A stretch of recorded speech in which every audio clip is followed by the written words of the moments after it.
पढ़ेंगे निम्नलिखित के बारे में। देखिए प्लेन की मूललता बराबर क्या होता है, भार बटा अणुभार। तो भार क्या है, 10 ग्राम दिया है ग्लूकोज का, और अणुभार इसका हम निकालेंगे तो 180 आएगा। फिर 180 से हम 10 को भाग करेंगे तो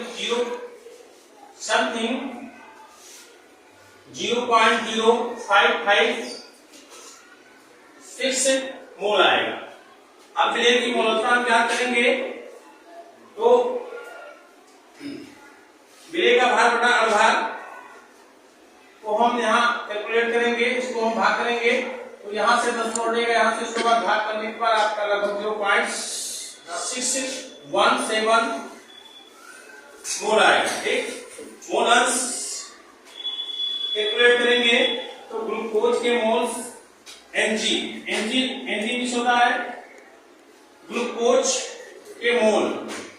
ठीक, कितना आया है 0.0556 मोल। जल के मोल NW होता है जल का भार। ठीक, तो देखिए भार जल का दिया है 90 ग्राम और अणुभार जो इसका होता है जल का कितना होता है 18 होता है। जब हम 18 से 90 को भाग करेंगे तो आपका आएगा 5 मोल। 18 बच्चे 90 5 मोल। कुल मोल दोनों को जोड़ लेंगे जल और ग्लूकोज के, तो 5 मोल आपका जल का आया है, ग्लूकोज का जो आया है 0.0556। इन दोनों को जोड़ेंगे तो आपका जोड़ने पर क्या आएगा 5.0556 मोल। अब हम जी मतलब होता है ग्लूकोज का मोलंस, तो हम ग्लूकोज का भार और उसके बाद कहने वाला विलेय का भार और विलेय का भार।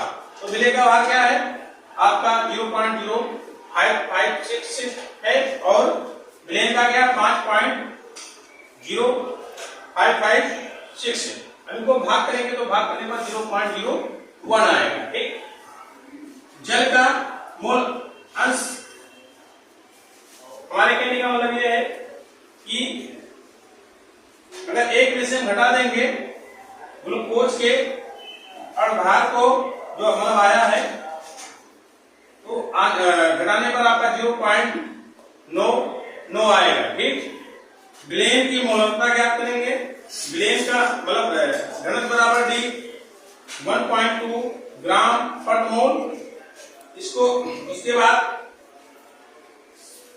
100 ग्राम को जब 1.2 से हम भाग करेंगे तो आपका आएगा लगभग 83.33 मोल मिलीलीटर आएगा। और जब हम मिलीलीटर को लीटर में बदलेंगे तो 100 से भाग मतलब 1000 से भाग करेंगे।